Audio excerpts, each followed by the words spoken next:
I call this meeting the Folsom District Board of Trustees to order. Would everybody please rise for pledge allegiance? Ms. Robert Rao, will you please lead us? I will.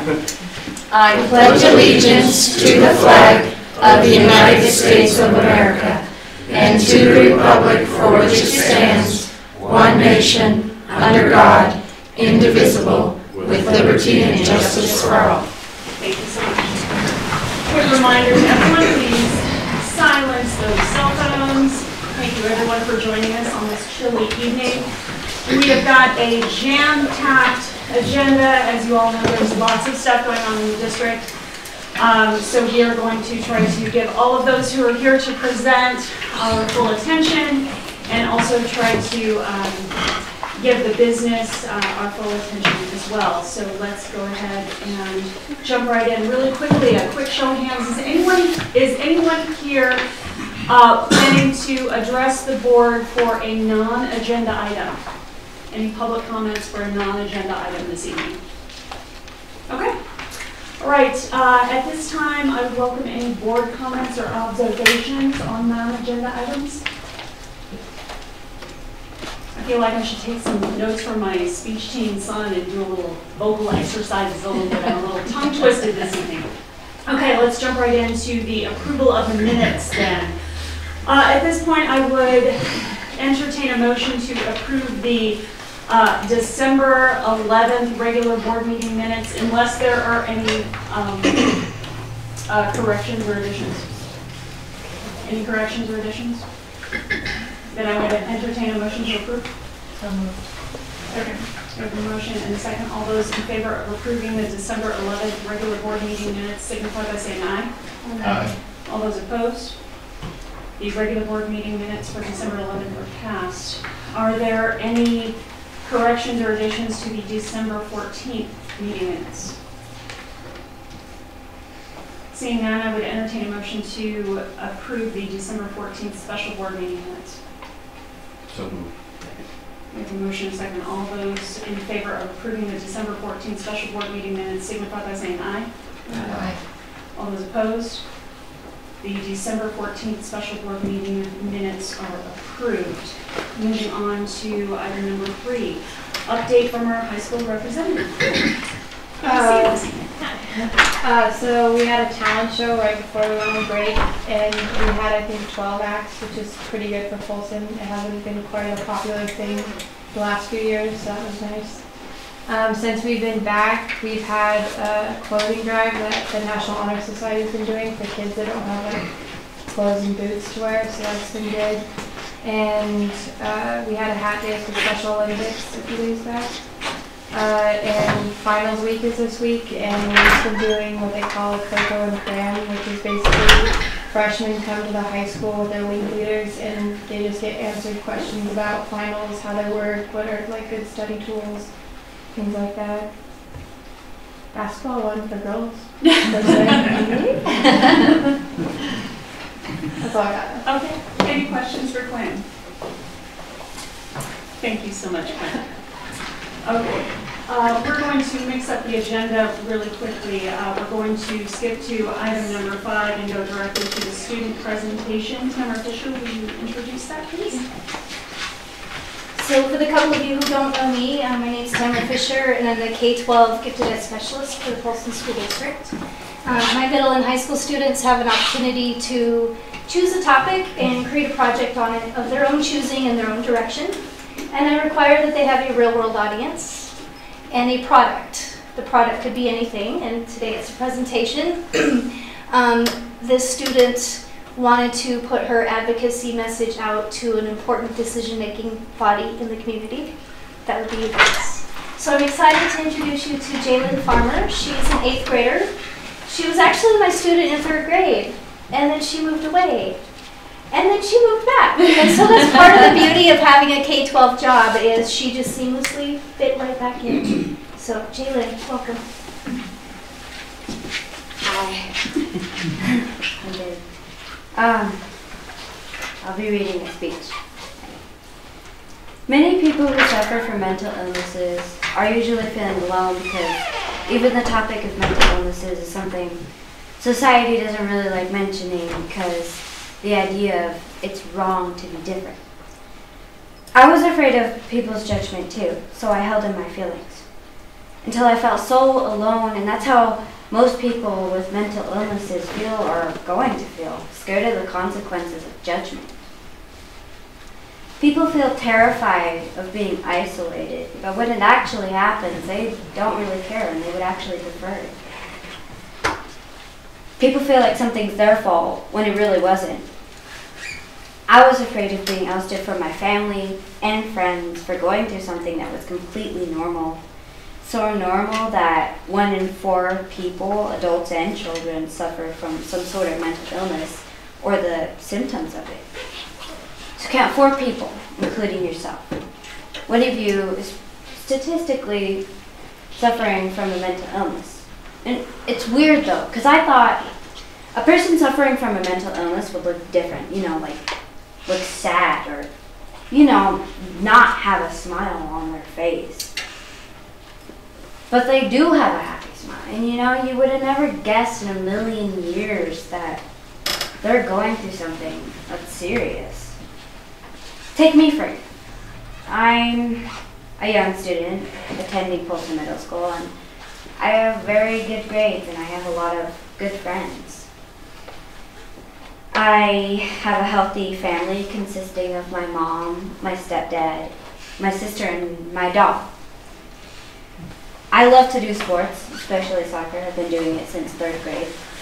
Gotten really competitive. You would never guess me to be hiding emotions behind a simple smile, or hiding old feelings behind a fuzzy jacket. But most of all, the one to be driven to the point where I didn't feel like I was needed on this earth. Take a look at me. I am a suicide survivor, but you would have never guessed that because I look like your average teenager.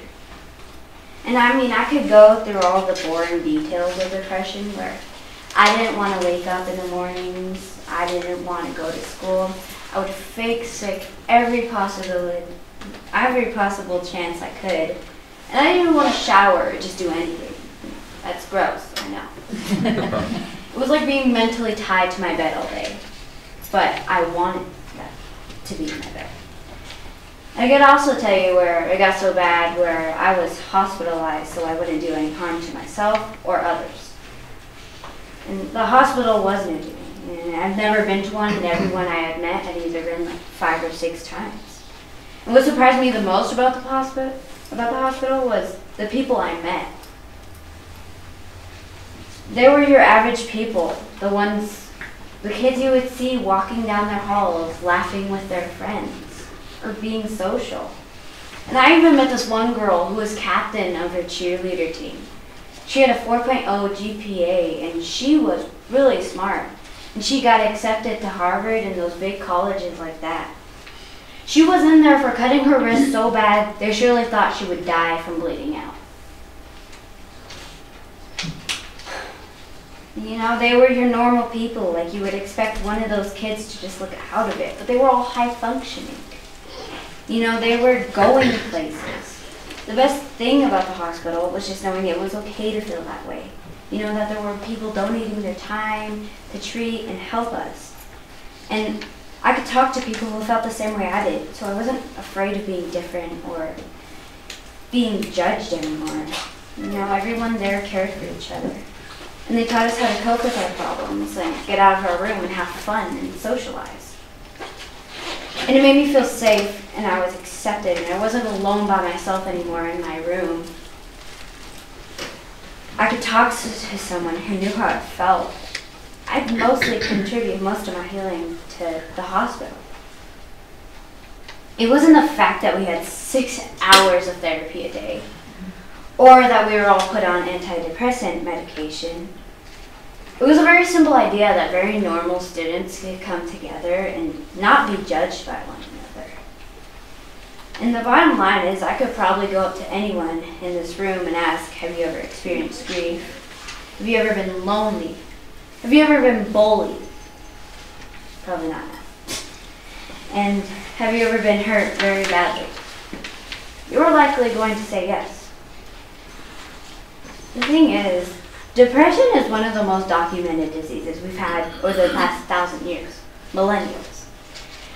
But we don't like talking about it because it's sad. And this is why mental health is an issue in today's world, And even worse, sometimes it comes in package deals. I mean, you get depression and anxiety.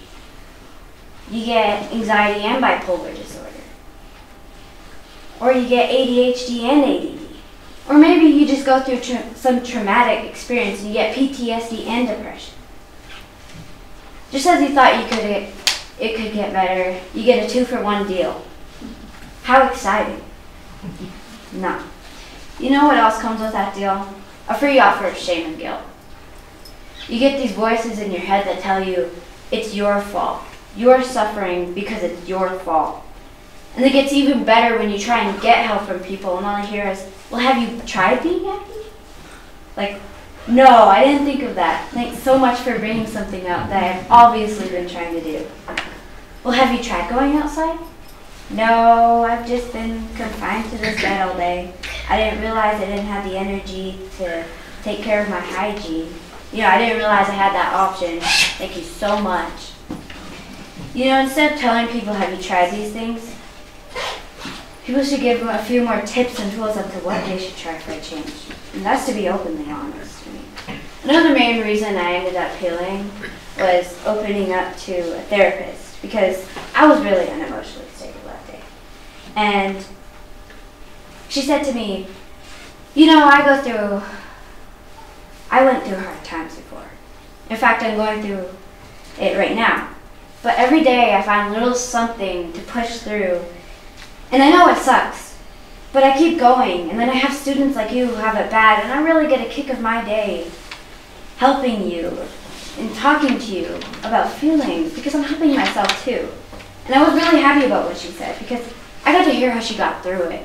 You know, how she pushes through and how everyone went through hard times, and it made me feel less alone.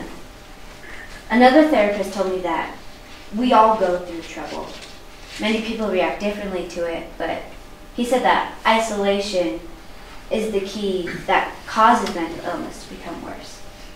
And it made sense because socializing with everyone in that hospital, it made me smile. It made me feel happy. And I never felt that in a long time.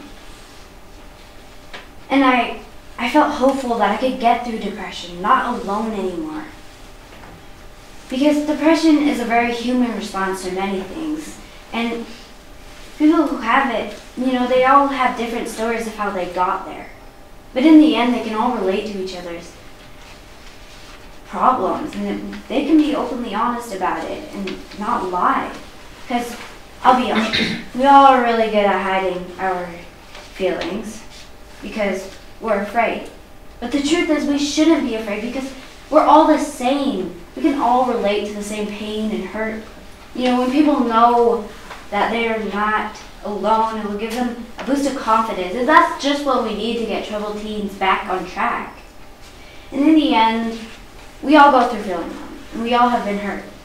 You know, they say that time heals, but when you go through grief and loss, you still hurt with years to come. And you know, there are colleges, amazing schools with like 50,000 students attending it. And if my statistics are right, over 15,000 of those students have a mental illness. Yet we're still here wanting to pretend like we shouldn't talk about it because talking about mental illnesses is weird. You know, those people are crazy in the head. From my experience, from getting together with everyone and talking to them and having human conversations and interactions, it made me feel happy and hopeful. I felt like I could get through it. Because we aren't monsters, you know. It wasn't hard for me to open up in my heart about how I felt and share it with people who understood. I just think that if society took action, your lives will be saved. So if someone isn't saying thank you for helping, it will be me. Thank you for helping me by listening.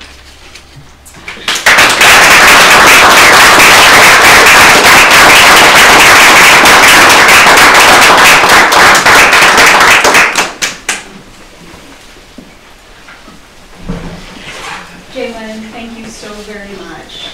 There are so many adults who have difficulty getting up and doing a public presentation about, you know, generic statistics, and for you to get up and share something personal and meaningful was very courageous. And if your statistics are right, you have no idea how many people that you touched this evening. So thank you. We appreciate it. Good job.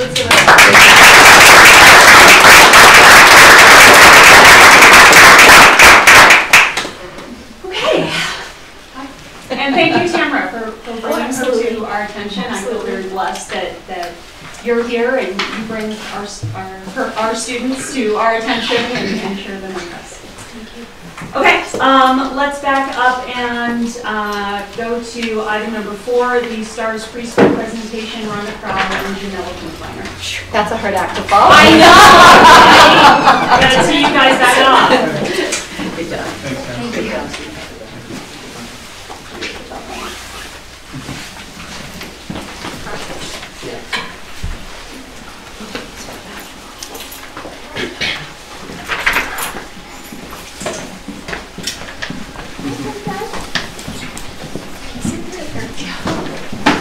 Okay, so this isn't going to take very long, but I just wanted to kind of update the board on where we were with our STARS preschool. If you remember, in July, the end of July, we were granted from the state a $147,000 grant to implement a public preschool at Cherry Valley. And so we are now 4.5 months in, and I'm just so proud of the work that's been done and the preschool that we have developed. Actually, one of the little ones was Jalen's sister is actually in our preschool. It would have been fun to have them be able to stay. But I just wanted to kind of cover where we're at the moment and where we're going. Actually I'm going to do it over this way here. Yeah. Can you see? So our Cherry Valley STARS preschool. Here are some of our little beauties. We have 18 students in our preschool. Oh, there she came back.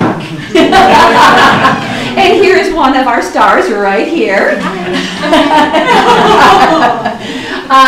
So our stars, we have 18 students in our STARS preschool.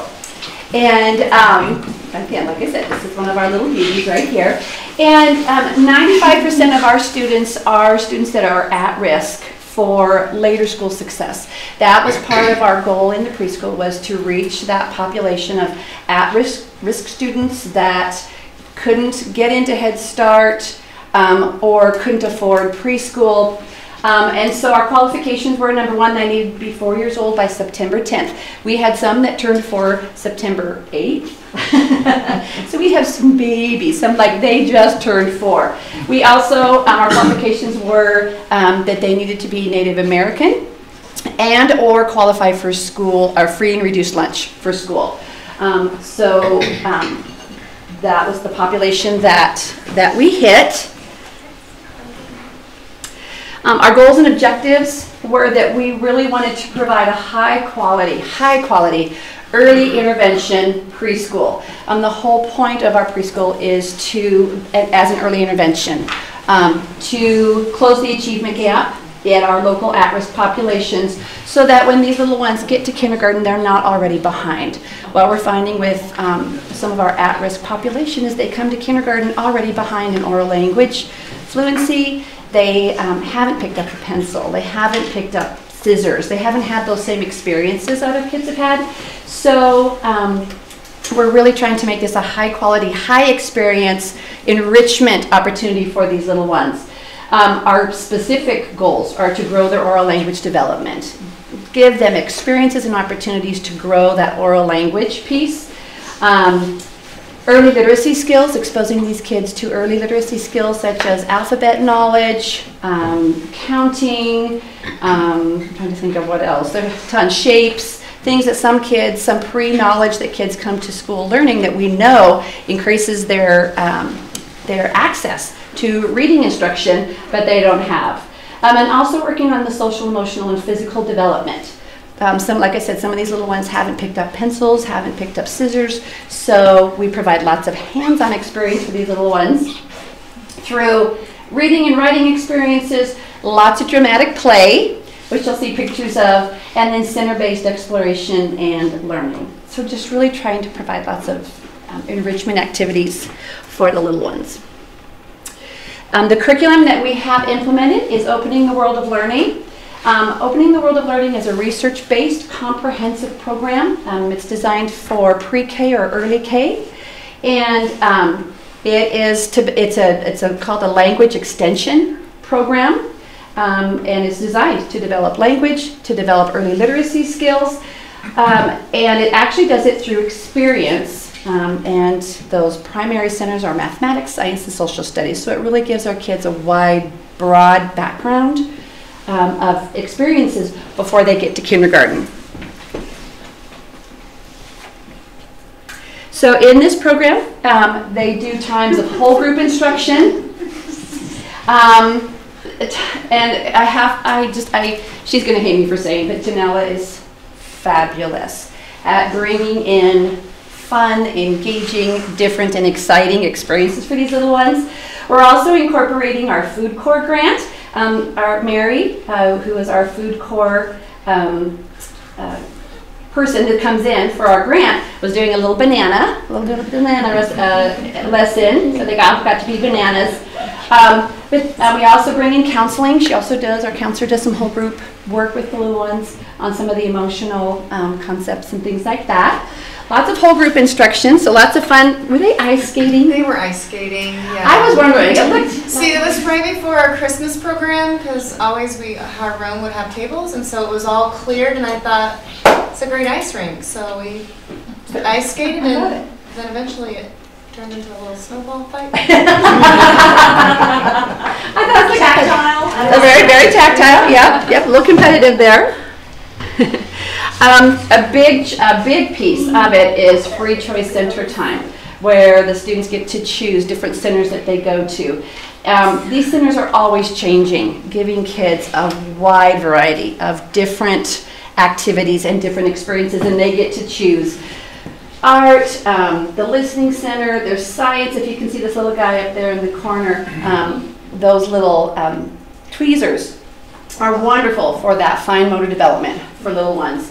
So they're just always doing really fun things that incorporate, again, in the area of mathematics, science, and social studies. And then, of course, language building through purposeful play. There's tons and tons of research on how important play is for children, and how play itself, if it's purposeful and intentional, builds and makes an impact on their oral language development and vocabulary. So Janella does a great job in coming up with fun and exciting play opportunities for the kids. We always have a block center, and there's always different kinds of blocks. The sand and water table always has something different in it. And then the dramatic play center is always a hit. Right now it's a farm. That must be current, because the farm is still there. It's not a kitchen, it's actually a barn now. Yes, our dramatic play kitchen went to a barn. And it actually has chickens sitting on nests so the kids can gather eggs. So just lots of really fun experiences for the kids. And in addition, just lots of good, clean, fun. Who could that be? I'm not sure who that little one could be. Having fun, right? Yeah. Starry-eyed. Starry-eyed. Part of our preschool also involves family and community outreach. Again, we're only 4 months in. We've had a family literacy night. We're going to be having 6 of these a year, but what we do is we provide a book for each family. And then along with that, we also provide activities for the families to do at home that include talking, and also includes early literacy activities for the kids. A lot of our families don't have money for this kind of stuff, so these are for them to keep. So they get all kinds of fun activities to do, and then they actually get the materials to take home and do it, and they get to keep these. So we're going to have 6 of these. We've done 1.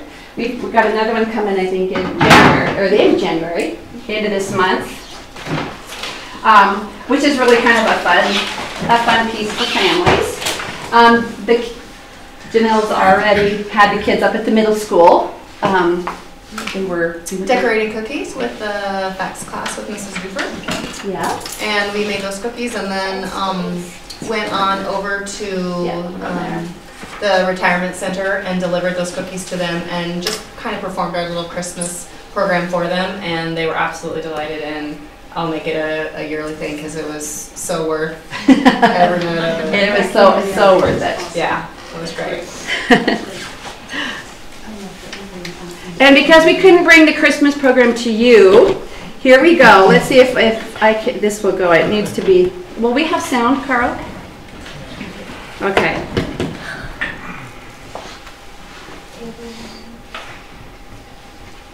Oh, that's fine. Go for it. Hopefully this will Wait work. for it.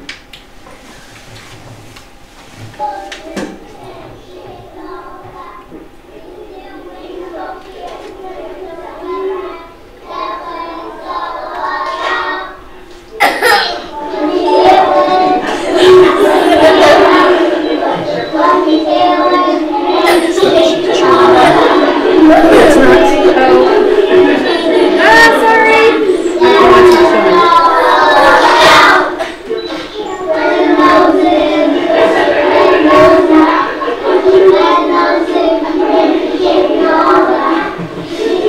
You gotta see it, it's really cute. Where is it? Can you see it? No?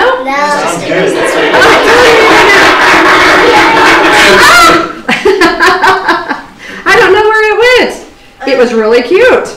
Darn. We'll just have to use our imagination. Just imagine, it's the preschool version of the Hokey Pokey, and it's the reindeer Pokey, so it's super cute. Oh, darn it. Well, and actually it's, oh, there, now I wonder if it would play. I don't know, I know we don't have time. Actually, I'll go over here. It was very, very cute watching them do their little hokey pokey. If you want to, you can just come and I can do it for you. Here we go. For some reason it froze right there.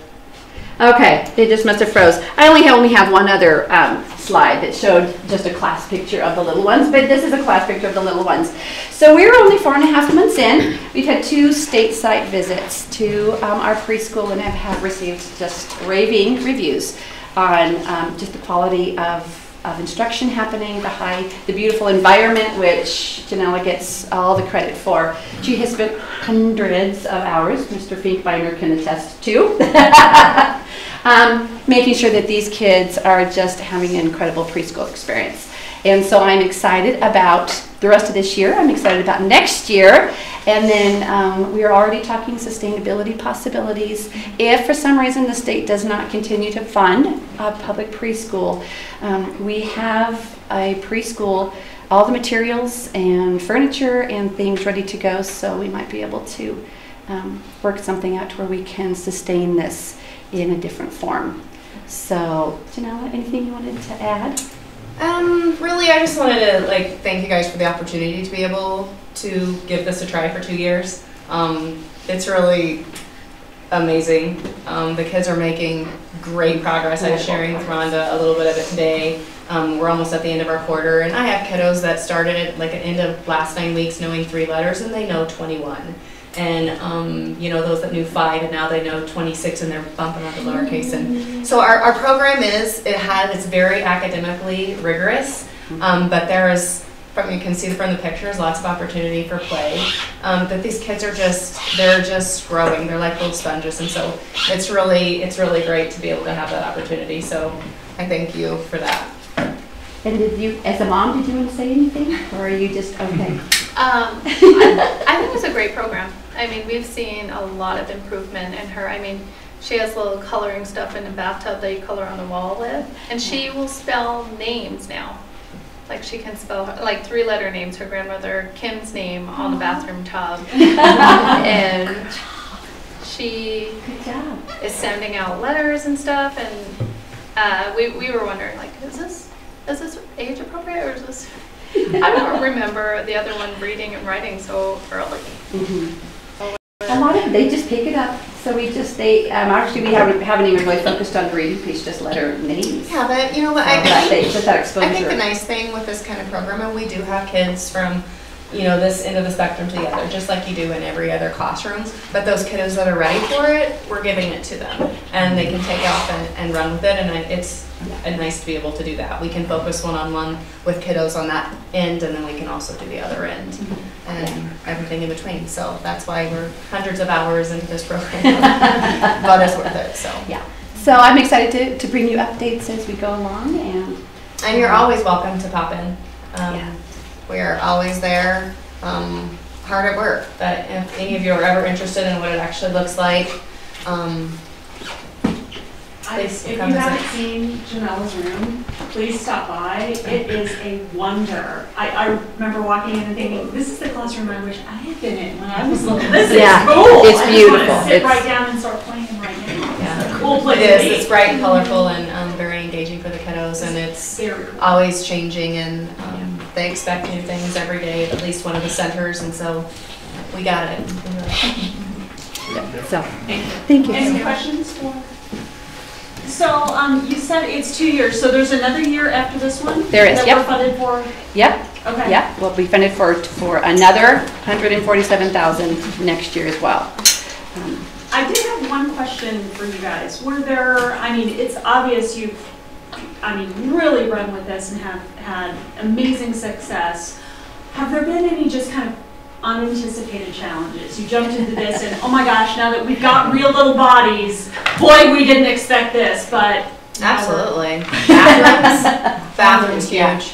I mean, it's really little things, and it's things that we worked out. Like, my kids can't reach the soap and paper towels.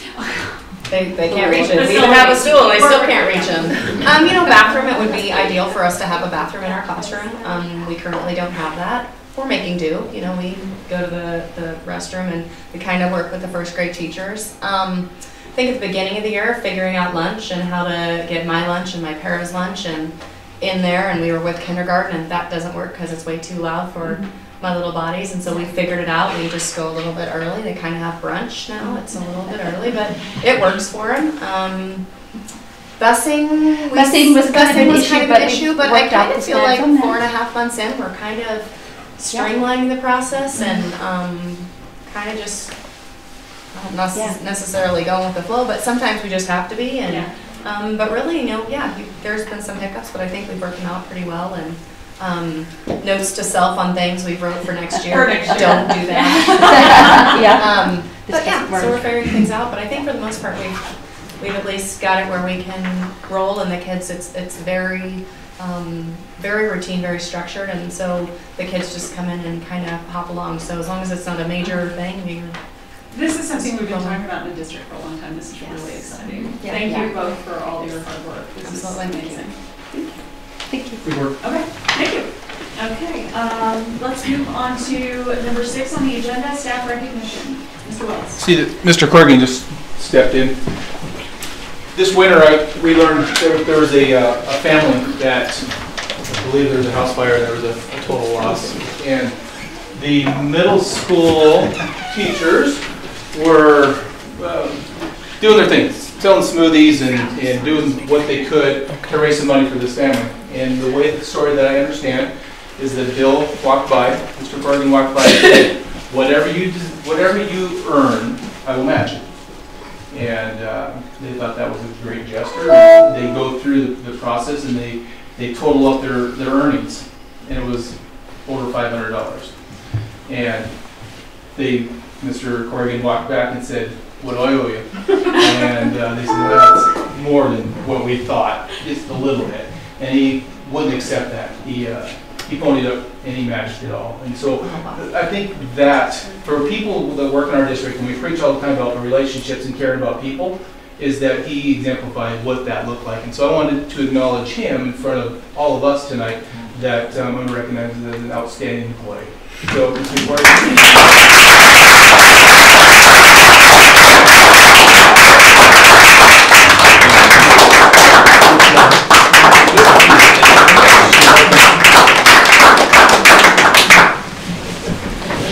Thanks, Bill. For the there's a point behind anonymous donations. Ain't nothing anonymous, brother. Yeah, you know that. You're the first person to know that. I know. All right, guys. Thank you very much.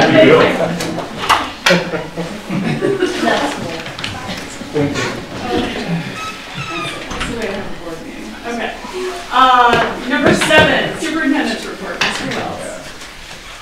The two presentations, or even the third, is all about people. I will start my report with, as I wrote to you this afternoon with heavy heart, we had a significant loss at Folsom Middle School over the weekend. And I just want to publicly say that we acknowledge their family prayers and wishes go out to them and their family over this really difficult time. Mine will be short. I'll go through this quickly. We've had a lot of presentations this evening. I'm going to work with Mandy here real quick. I'll just talk about our IEC meeting. We'll put that into another discussion item, so we'll move that down. You'll see behind the board that we've had our second core value meeting, and we're really working on who we are as an individual, as a district. Each site has talked about this individually, but we haven't K-12 collectively spoke about our core values and what we believe as a district. And I've been really appreciated the work that and the people that are serving on that committee. I have met with just that communication piece, and when we walked around as a school board to Aries facility, teachers are wondering why we were all moving. So I met with every staff through staff meetings, just explaining some of the thoughts and processes, what might happen with our facilities, our K-12 facilities. We had our third book study, a K-12 book study that took place last week. And I had Alan and Kelly and Tim and Jennifer join us. We recognized our employees of the year, and that was Mike Sitter, who's been in the district for 17 years, and Debbie Knudsen, our classified she's been with us for 19 years. And so it was a great time to honor those individuals Saturday night. Upcoming, we know that we had looked at the calendar a couple of times, and one of the moves was from today's PIR to the 26th, and that was in order to get Pete Hall. Pete was with us early in the school year, and he'll come back and work with us in reflective practices. During that time, we're going to start our work with that development organization of the digital curriculum, which is really important that Tom has been working with the site administrators. And then the third thing the sites will do on that 26th is just, we don't get a lot of time to work with our staff on PIR, so they'll have some individual specific needs in their buildings.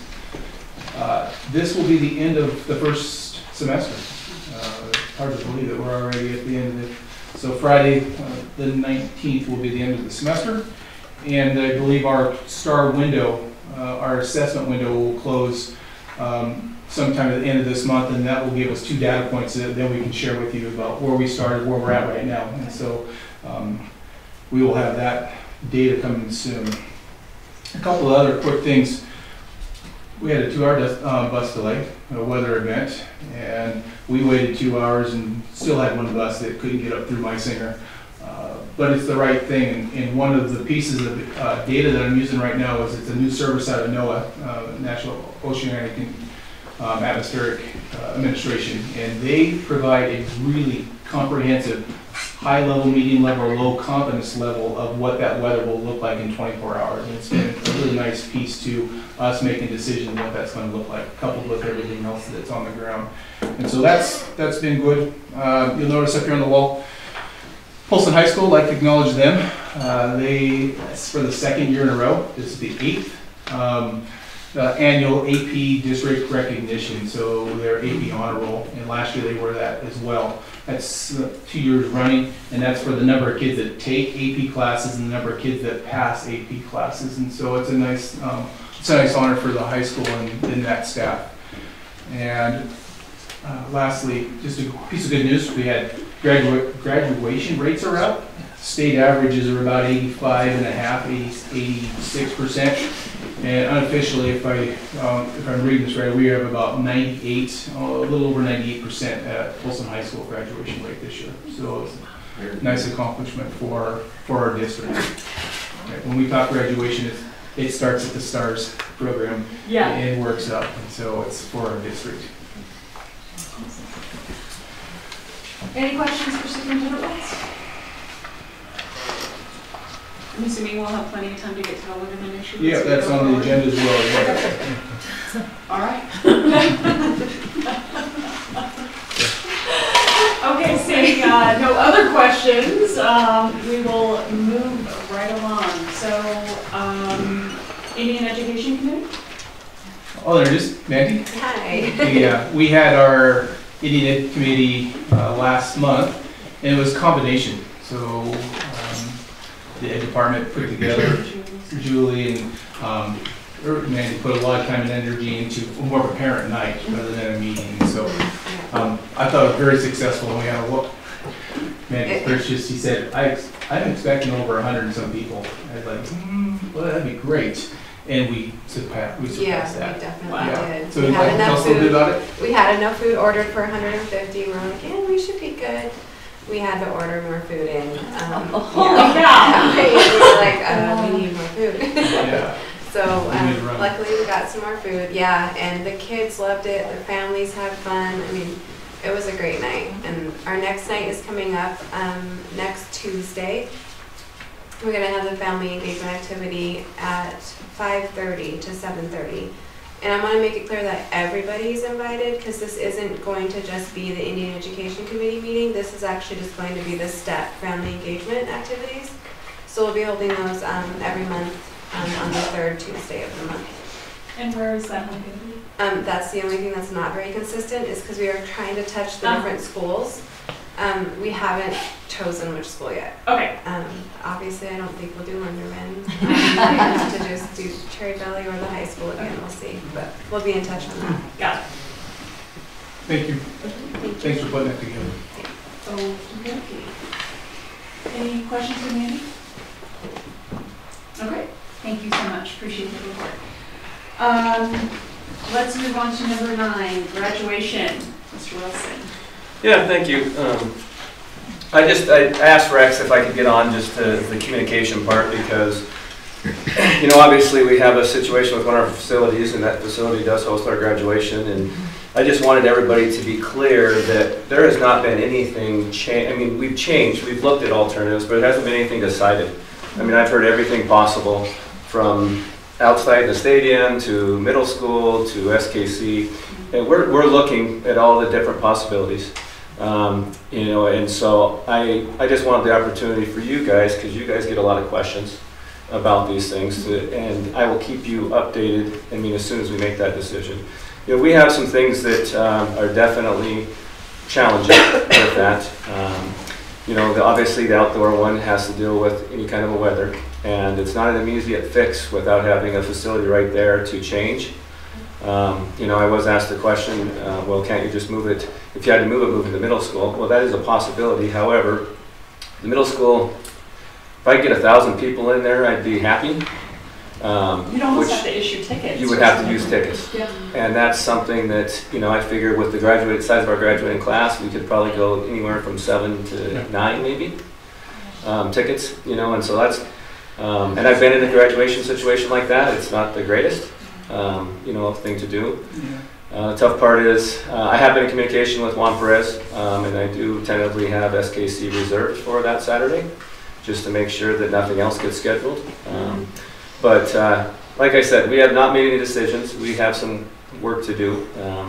You know, one of my concerns, obviously, also at the stadium is seating. You know, I estimate that our graduation anywhere in Linderman Gym is about 2,000 to 2,200 people in there.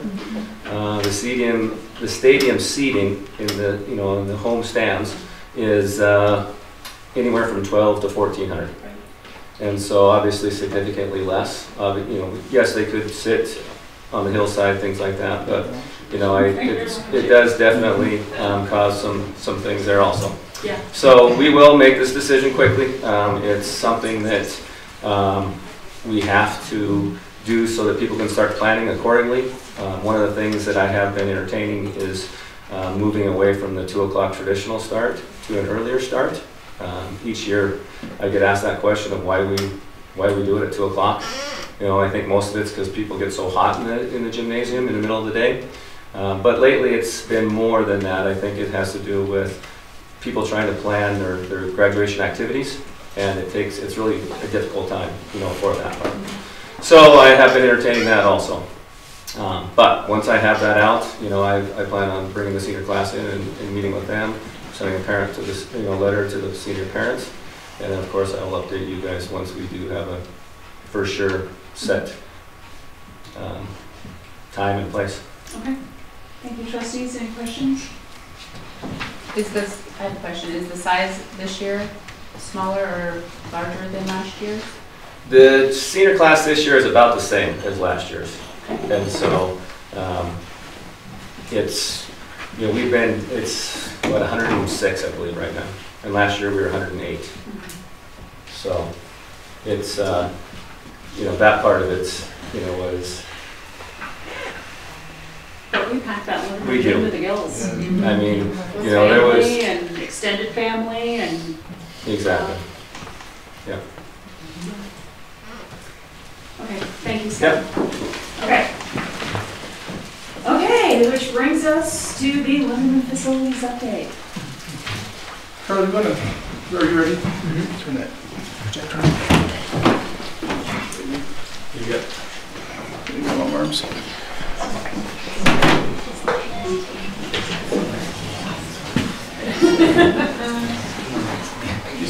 Talking about the diagrams, right? Yeah. You stick around. Yeah. Yeah. Would you please press this? Like 7:30. You're in good shape. Need source. You got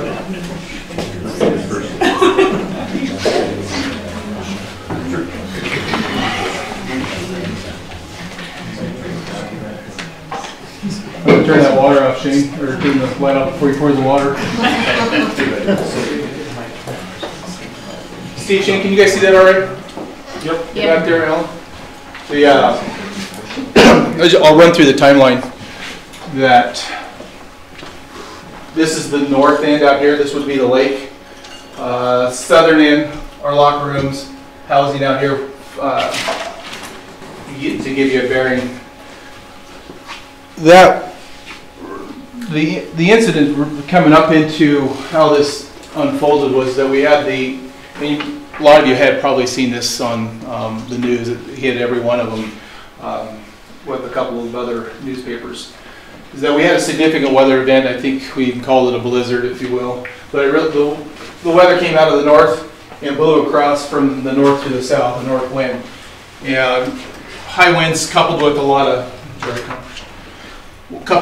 snow. And the physics effect of that is that we got a significant deposit or a drift of snow on the south side of the gym. That was a Thursday, Friday event. Dan Giles was in plowing this parking lot out in front and then onto the south side, and noticed on Monday that there was a significant bow in this, what I'm learning is called a parapet wall. This is a parapet wall. There's a little flat floor there, it's called the cricket, and then the gym roof. And this about 3-foot parapet wall had a bow in it. He noticed that on Monday, 1/1/18. We came back to school on 1/2 on Tuesday, or I came back to school on Tuesday. Dan notified me in the morning that had a bow in it. We contacted Paradigm Architects and ultimately a structural engineer by a guy by the name of Tom Bodette.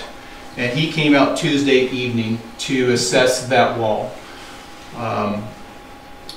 On site were Dan Giles, myself, Mr. Wilson was with us, structural engineer and architect, the city codes, Dave Simons was present during that meeting, and assessed the severity of that structure.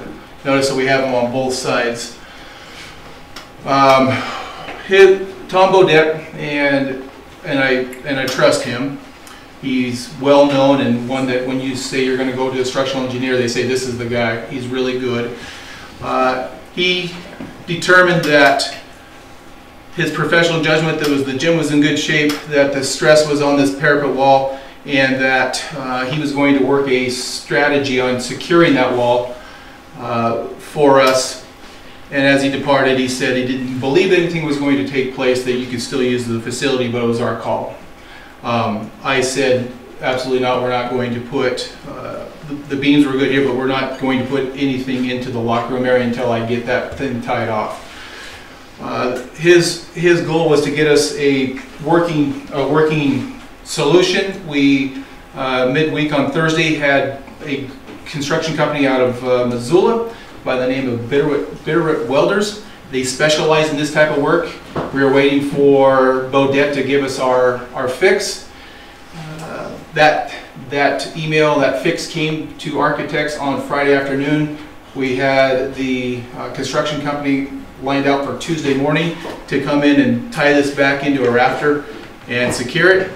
And ultimately, that Wednesday or that Saturday at 2:34, that parapet wall failed. And what ended up happening was, really what we found was we conclude is that this building built in, I think the elementary was built in 1947, the gym was built in 1950, so it's roughly 67, 68 years old. It's not been shoveled before. This roof itself is sound. When this failed, we discovered that it was pretty common in 1950 not to reinforce with rebar. That was one of the aha moments, like there was no rebar, no wire that was still supporting this parapet wall. But some of what we believe is that as this built up, this is this membrane, that rubber membrane, when it's slippery or when it's wet, gets very slippery. And so what we were seeing was this gravity, almost like a glacier feed that came down, and that rubber membrane runs up the side of the parapet wall. And Dan Giles went up and did it. We flew this with a drone, and it was really hard to get. It was a lot of flat light, and you couldn't get a lot of depth on it. And so Dan Giles did go and looked up here and found these big, I call them Tootsie Rolls, but big long rolls of ice that was generated by gravity-fed slippage of the snow rolling up on itself and just producing these big ice chunks. And that's where the pressure of that about 120-foot span pushed out on that wall. It wasn't safe to put anybody on there to go up, obviously, to get up there and shovel it. And the ice itself was chunks where you had to break it loose. So then the parapet wall failed. First section fell at just roughly 2:30. Went into the locker room, but didn't sever the membrane. About 3:04, 3:05, another section of that wall had fallen off, and that did compromise the membrane. That's what we go through the roof of the locker room. That was on Saturday. We had structural engineers come back on Monday. Two gentlemen that came back, assessed where we were at. Again, their professional recommendation is that the gym itself is still sound. Is that these bowstrings are sitting on 16 by 16 inch concrete pillars. They are still structurally sound. So their belief is that we got a lot of work to do to figure out what the structural component is of Linderman. But as they see it right now, it's those major strength pillars are still, the bowstrings are still sitting on them. The south wall pillars are out of plumb about a ½ inch, opposed to the north wall. And so that's something they want to look at, but that didn't concern them. We knew that when Bodette was here on 1/1, and he still felt that the gym was safe. But as we said, we wouldn't put people in the gym indoor. Predominantly, we didn't have those games, and we moved them to SKC for the fact that I didn't want anybody in the locker room. The gym was okay, but that locker room was my concern, even though we had an engineer say it was probably going to be all right. So since then, we are what we're calling, and we'll see later when we declare this first stage as an emergency to speed the process up. But just during that phase, we are in the stabilization and demo phase. And what I really want to do is we have the adjuster that was out last week. We've had 2, that was on Monday. And they've been working well with us, talking about strategies to get the locker rooms pulled apart and cleaned up so that we can do a structural analysis of what that gym looks like. But we've got to be able to secure it. Really what we did this last week was secure itself from either collapsing a little bit more or having further water damage that we were going to repair. And in speaking with the insurance company, and Mr. McGinnis not here tonight, posed a very good question. If we go and declare this emergency, we don't have to go to bid. Does that scare our insurance company? It does not, because they too want the same thing we want, is to get it buttoned up and sealed from the elements faster. So by expediting the procurement process through declaring this a state of emergency, we're actually making sure that we're able to secure the gym, make sure there's no further water damage, other, God forbid there's another weather event, etc. So correct. Yeah. It's one of the pieces that we're working on right now is this south wall was of interest for the insurance company, and they developed a plan with the engineers and insurance. But when we met with Schwenk, which we have a good relationship through the high school, all that sounded good on paper, but it didn't sound really great when you had to actually embark on the action. This wall is bowed with the stress of the weight of the bricks and the snow on here. It did bow this wall. We got a crack at the base of it. Through some conversations between all of us and lots of face-to-face, the insurance company has allowed and thinks it's a good idea now just to remove this wall where we can get in safely with equipment rather than people with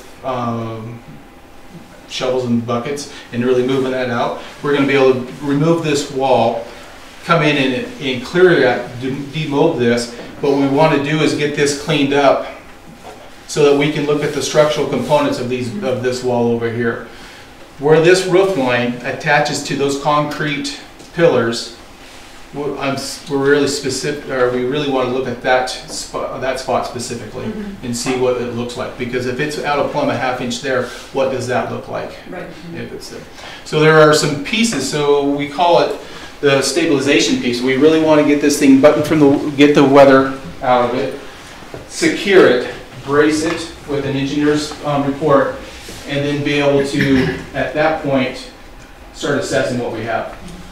1950 building, Dave Simon's city code is obviously will have our engineers design a building that's up to, I think the last code revision in Folsom was 2009 or 2010. So it has to meet those codes.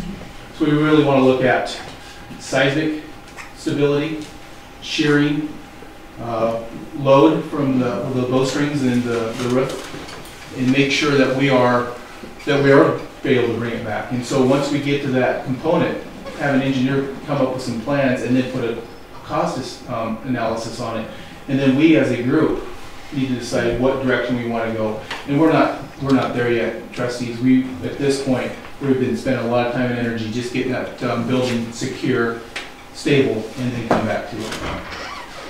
And it sounds like there are even so many variables at this point, we can't even put a timeline on this yet, as far as being able to accomplish all of this and have a date to get into it. Yeah, because we don't know what the end picture even looks like. What we're working on right now is on Friday we had asbestos.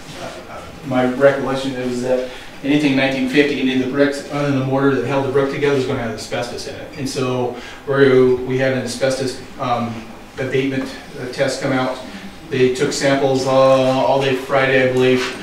He was able to get it back. We will get those results on Wednesday. That means a lot. If it does have asbestos in it, then that means that material has to be hauled to Missoula landfill. If it doesn't have it, then it's going to be able to be handled here. Decisions like that. Once we know what that material looks like, then we'll have a demolition crew come in. We'll take it out and clean it up, support it, brace it, and then have another engineering crew come back in and do assessment of the stability of it and or what's it going to take to rebuild.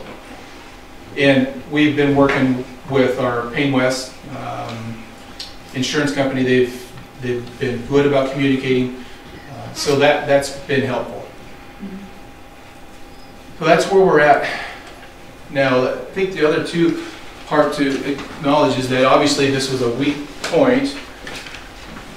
You know, what's this one going to do? You know, if we get a south wind out of here and then starts depositing in that same action, now that we know that wall, and we know what was or was not built out of, that needs to get secured and tied down as well.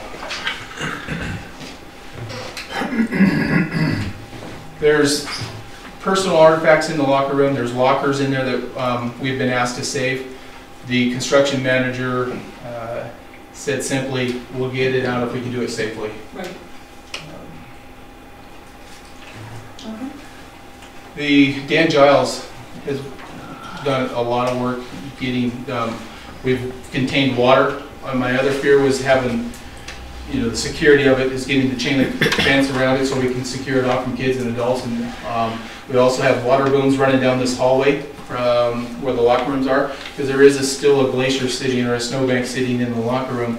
And if that water moves out onto that hardwood floor, we know what that was going to do. And so through, there's booms called super absorbent booms that Dan and his crew has laid down all the way down this hallway, that if we do get some leakage coming out, that it will suck that up. They keep an eye on it every day. Not the great thing, but one benefit is that that locker room has a lot of drains in it, so any water that is leaking is going down inside of the drain itself. So we are losing some of the water, but as the report I got today is that glacier hasn't receded much. It hasn't shrunk.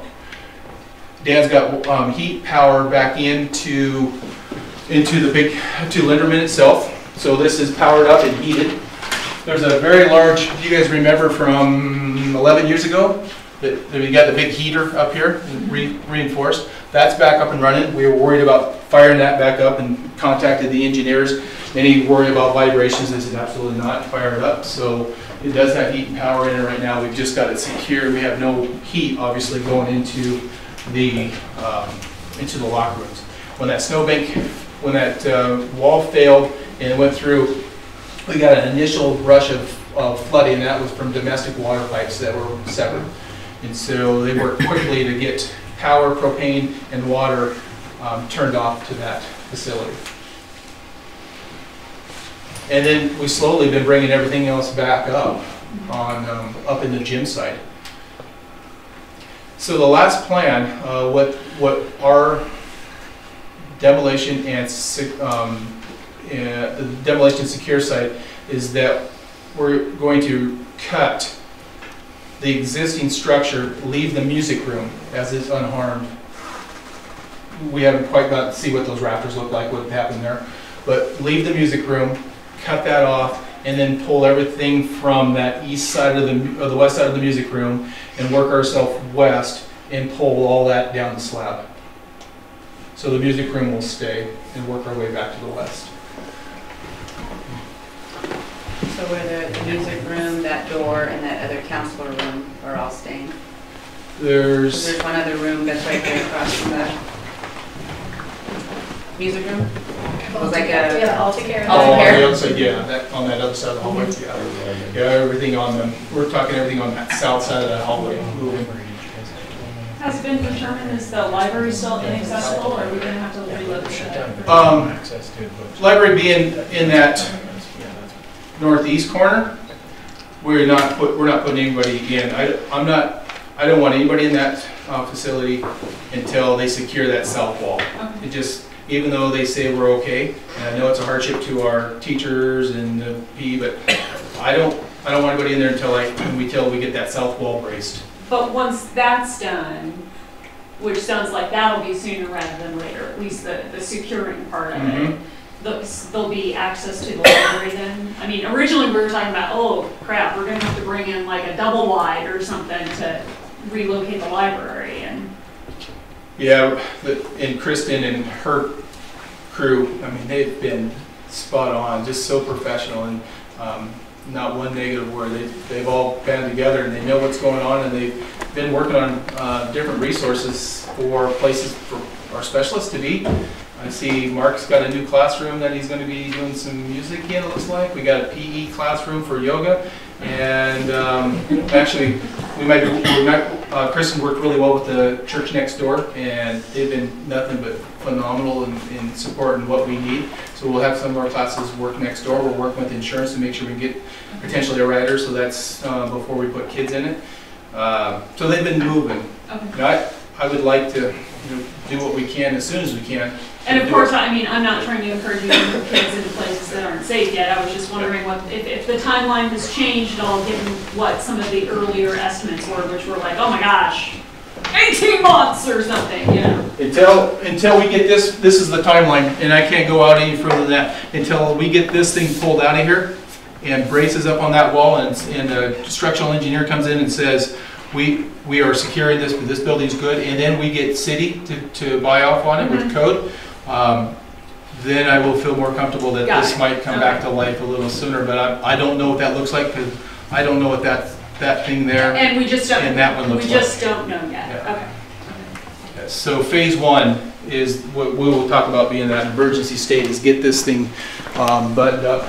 And we had Swain come in and cover, I'll do one more, we'll have, because there was Swain came in and pulled the remainder left and right, east and west parapet wall, because it broke in a U. And so where that 90-degree structural component would be, it held itself in pretty decently.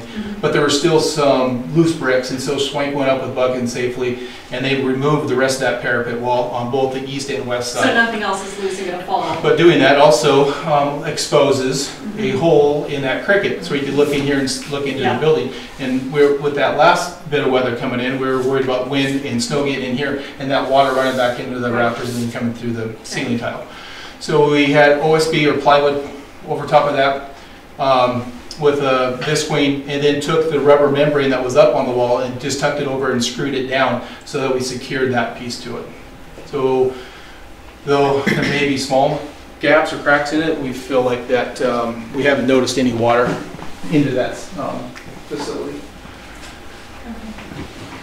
And I question too, since the library is not open for anybody, then the door that people can use by the 4th grade room that goes into, like say you were to enter to go to the library, that door is off limits, and then the door that the kids use to travel down the hall before you get to the library was off limits too? Yeah, there's a gate there that comes through and shuts that gate off.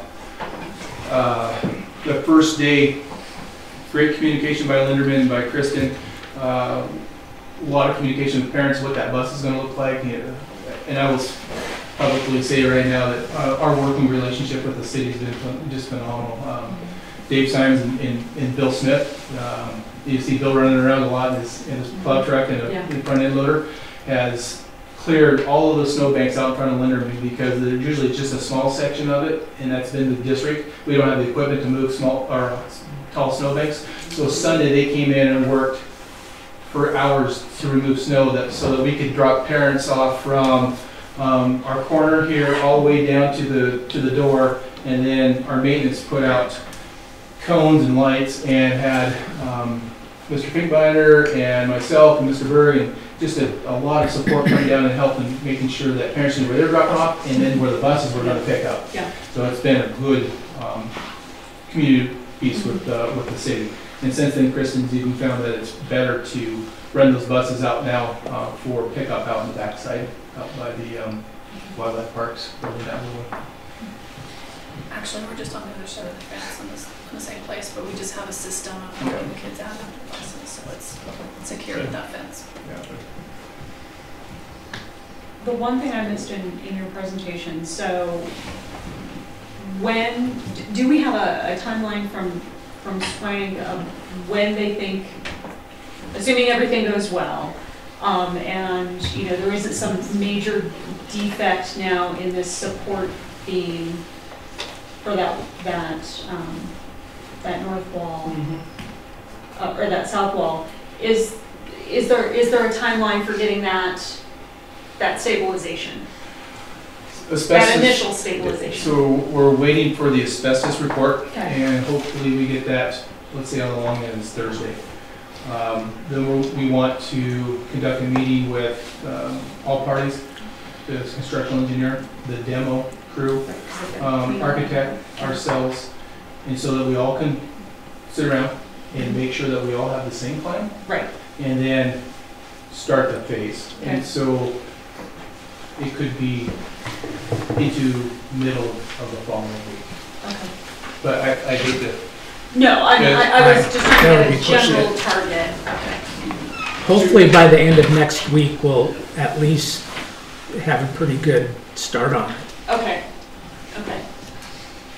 That's what I needed to hear. As people ask, where are we going, where are we moving, yeah, having an idea of what some of those timelines are, at least an idea is Me helpful. too. Okay. I will tell you that, I mean, the timeline that we have right now is to get that special report and get people around the table so we can figure out the plan. And then we'll know more. Mhm. And then as we clean it up and have people come in and look at it, we'll know what that looks like again. And to bring us all in to be able to potentially make some decisions based on the information we have at that Absolutely. point. And I'll continue to throw, every couple of days, I'll make sure I keep emailing you and what that looks like. I appreciate that. Trustees, any further questions at this point? Are we gonna be able to tour this at some point? Yeah, like my email said today, if you guys want to stop by anytime of the week, I'll take you over. I'll walk you through anytime you want. If you want, I can bring up this other document that actually shows some pictures of. Yeah, I would love for you guys to stop by and do it. There's a hard hat area, and I don't feel comfortable going in some spots either, so we'll book me outside or on the inside. Yeah, I've got pictures from the outside. So is there actually no damage to the gym floor as of right now? No. What's your feeling? Do you feel like we're gonna be able to save the gym itself? Or is it just too soon to tell? Gotta find out structurally, I'm sure it was. Yeah, Where it's at. at first, had the engineers and they're like, yeah, I don't know what it's gonna look like. And then we had 2 more structural engineers come in on Monday. They were a little more optimistic about it. And then we talked again about what those bowstrings, those big metal pillar or cross members that go across that concrete, and that scares me. I want to know what that looks like. And if they are fractured, can we bring them back to life? So we, I have emotional attachment to the building too. There's a lot of sentimental value to our Linderman Gym. It's one that's been around for ages and ages. But it's not a historical building, it's it's an emotional building. And I would like to, we need gym space. It wouldn't be my preference to tear it down. We need our spaces, so. But I think that's going to be on us to figure out, in working with our community, what is it going to take to bring it back to life? And what does that look like in dollar cents? And it really, this has become not an architect project, this has really become an engineering dominant project, is that we're going to have to do, not only figure out how to rebuild it, but is it of value to rebuild it? And what does that look like? And that's what we will be deciding. And trustees, I want to share with you one other thing that makes me a little nervous and kind of changed my perspective a little bit. And Alan, you can jump in as well, you were in that meeting too. When this first happened, and Chanel and Alan and I were sitting in with the engineers and the city inspector, and they were talking about that whole timeline that Rex walked us through, and they talked about that initial fix that they had proposed with the cabling and pulling that parapet wall back into plumb. And again, jump in if I misunderstood, but there was the assumption based on the building codes at the time that masonry wall would have some kind of reinforcement, whether it was rebar or some kind of metal mesh or something. And therefore, putting that cabling in and pulling it back, that would be an appropriate fix. Once it fell down and failed, lo and behold, turns out that the building code was just a suggestion. There was no reinforcement. So my concern as we move forward is that we be very, very cautious as we do rebuilding and we look at some of these fixes, that we not make a lot of assumptions about existing structures. And we go, okay, what is actually there? Let's be cautious. Let's not just assume that it was all done as it was supposed to be, because we've now seen that that isn't necessarily the case for all the Bottom line is, Rex, we really won't know until all of that is cleared Yeah. away, so they can really get a visual and get in there. And look. Exactly. And what Alan and I have talked about this, is that we don't know what's in it. Yeah. We don't know what You that can't see concrete it. pillar looks like. And so, as David explained to us, Carl and I went to City Hall last week and met with Dave Simons, code enforcement. There's 4 domains into building a building secure for code. And one is seismic, wind, what that might look like. And it's not his job to tell the architect how to do. Architects know, the structural engineers know what it takes to have a building of this size to meet code. And whatever they have to do, they have to sign off on it. And so we will say we want a building that's going to meet code, and they're going to have to design it, and we will have to look at it and go, is that, based on what we have for insurance and what that's going to mean for us, is that what we want? And that's our goal, that's our task, and that's what we need to work with our community to find out what is it going to do, what's it going to look like once we assess the structural integrity of the building, what do we do next? And I just want to make sure that we do take that time, in spite of the fact that, we're all in a rush to get back in and get things back to normal, that we do take that time and assess what we have, and we make sure that we do it right, because we have, in a way, kind of dodged a bullet. If they had gone in and tried to do that fix, it's possible that there could have been injuries, because had they tried to drill in and put that cabling, it might have brought the whole wall down altogether with people there. And so it could have been worse than it actually was. So I'm just encouraging all of us to make sure that we do it right as we do this assessment and we move forward. If anybody would like to stop by this week, shoot me a quick email and I'll meet you here. We can walk through and take a look at it anytime. Any other questions at this point? And obviously this is very, very fluid, and it'll continue to change as we, almost daily. Almost everybody here has a vested interest. Any other questions? Okay. All right. Let's move on to board committee updates. Anything else on facilities? In lieu of the gym, we didn't have it. Okay. Because I knew Dan and everybody else was very busy. A little with bit, that, a little so busy? Yeah, okay. Next month. Got it. Policy committee. I think it's moved to 2 weeks from now. Okay, all right. Monday next week. Monday, thank you. All right, thank you. Budget committee, we have not had one, as it is ad hoc. Negotiations committee, it is not currently meeting, so we're all good. Caucus, Tim is not here. Transportation, that's... There is one coming up the end of this month, where there'll be some route changes, I believe, that has to be approved. So. Okay. Superintendent evaluation, I have to know that you guys are busy bees, right? Yep. I think we have a deal, so we'll be meeting with you soon. Okay. We have a consensus on that. Consensus. All right. Core values committee, you basically touched on that. Yeah. You were with us, right, the last meeting?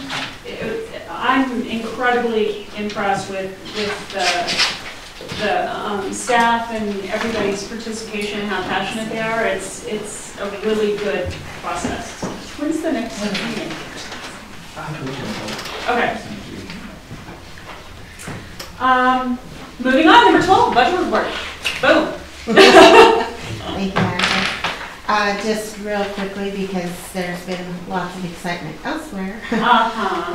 The year-end brought for me to produce 381 W-2s and 278 of the 1095s insurance for the ACA requirements, and then the 1099s. Getting those all out this week. Looking at where our budgets are right now, I did include the usual little pictorial there and the claims. I don't think anybody has any question there. I did include an extra piece that shows our expenditure budget versus actual in all the funds that we have adopted and put forth budgets for.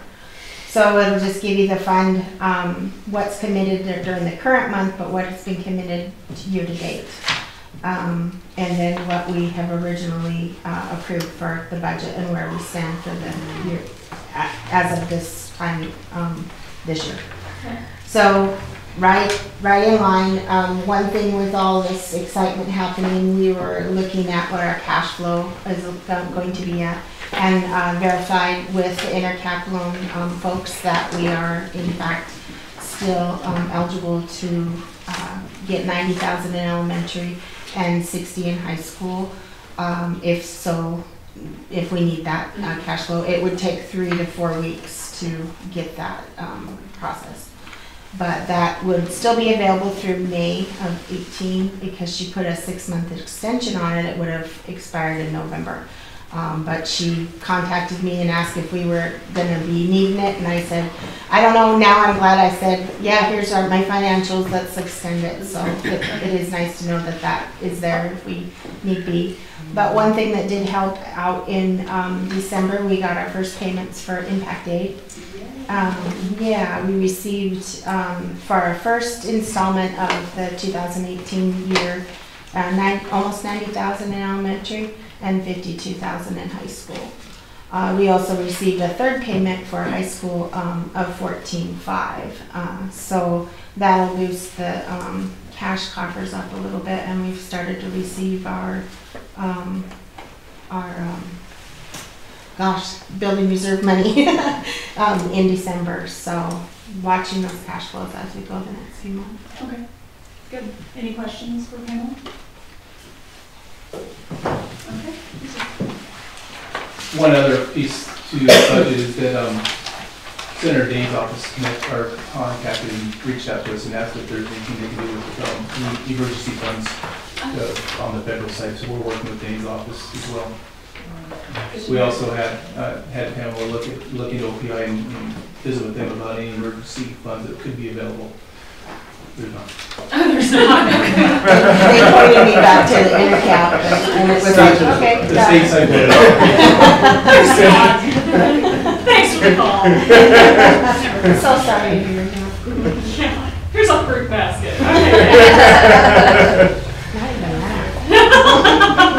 Okay. An electronic e-card. Yeah. Oh, so sad. Yeah.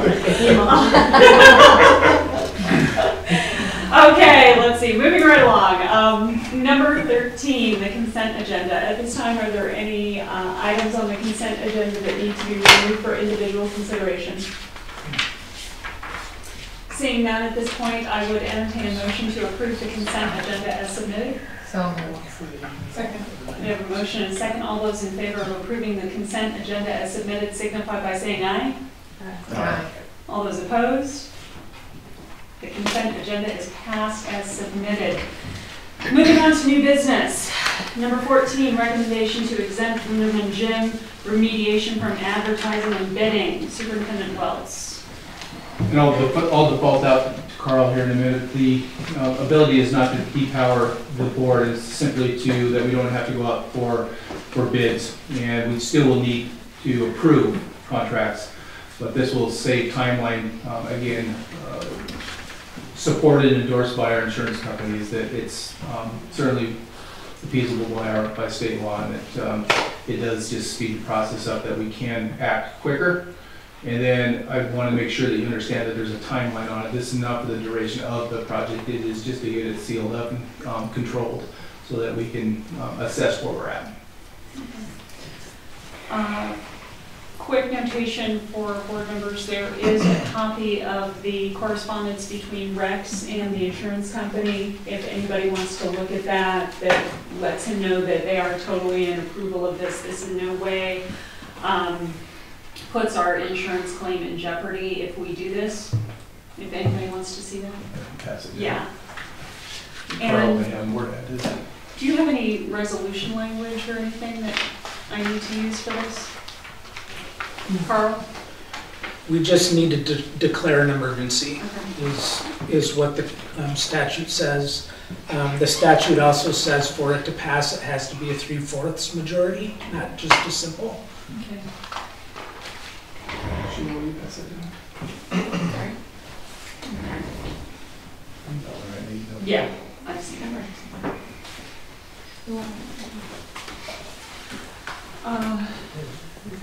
So what do you want, a motion or what? Do we have any other questions or anything before we move forward? I guess at this point, I would entertain a motion to declare a state of emergency for the Linderman Gym procurement process. Stabilization, Stabilization Yeah. process? So moved. Second.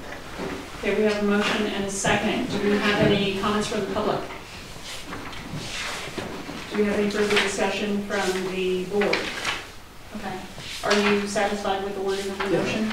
yeah, I think if you put stabilization, it doesn't allow people to go that we're gonna subvert all of. For the entire code for the process whole of thing, the so Linderman construction? that we're really specific with what For we're the trying to do. stabilization process, got it, okay. Do you have what you need? Okay, all right. We have a motion and a second. All those in favor of the motion signify by saying aye. Aye. All those opposed? The motion passes unanimously. Okay, moving on. That was number 14. Let's move to number 15, recommendation to approve the personnel report, Mr. Elliott. That would be Rick's thing. Or, I'm sorry, number 15, did I say that? 15, Yeah. Mr. Elliott. Sorry. Personnel report, yeah. You had a question. Let me pull it up here. Our personnel report is pretty light. We don't really have any new hires except for our adult ed folks. And that's something new. We haven't been doing that before, and it's kind of there in the middle of, they're not really an employee group. They're not a non-rep. And so we thought we'll just put them on there as adult ed instructors because there's no continuing, they might have agreed to teach a course. It's a short-term assignment for a particular purpose type thing.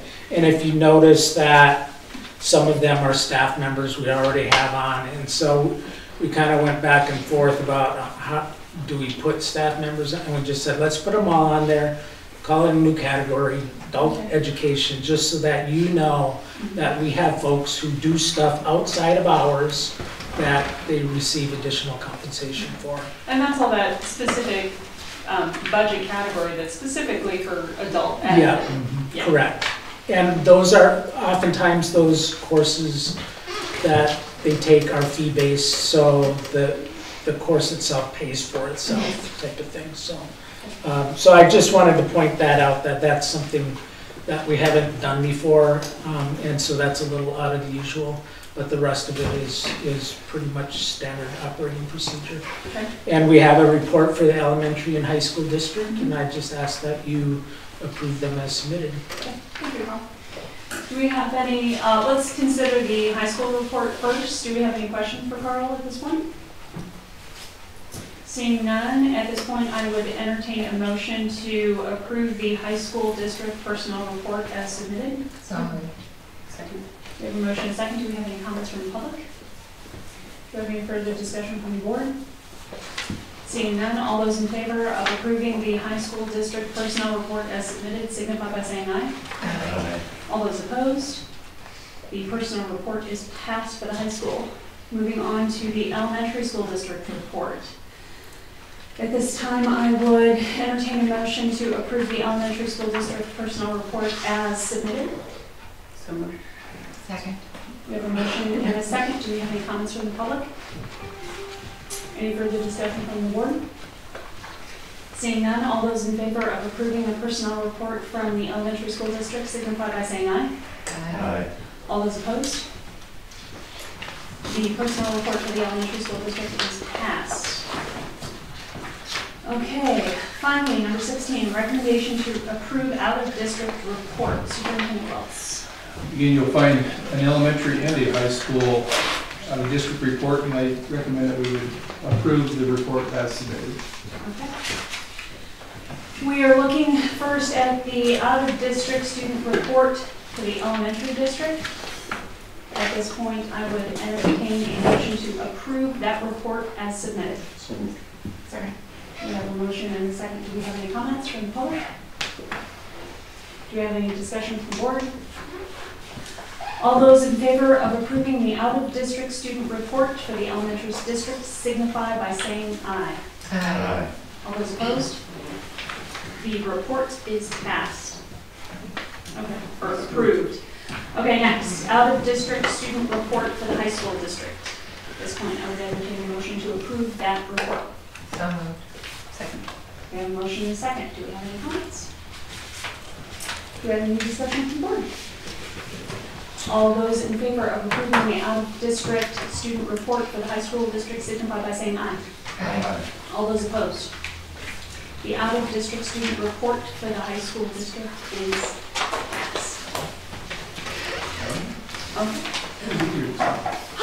Okay, seeing no further business before this board, I adjourn this meeting. Thank you all. Let's, I'll need to grab these.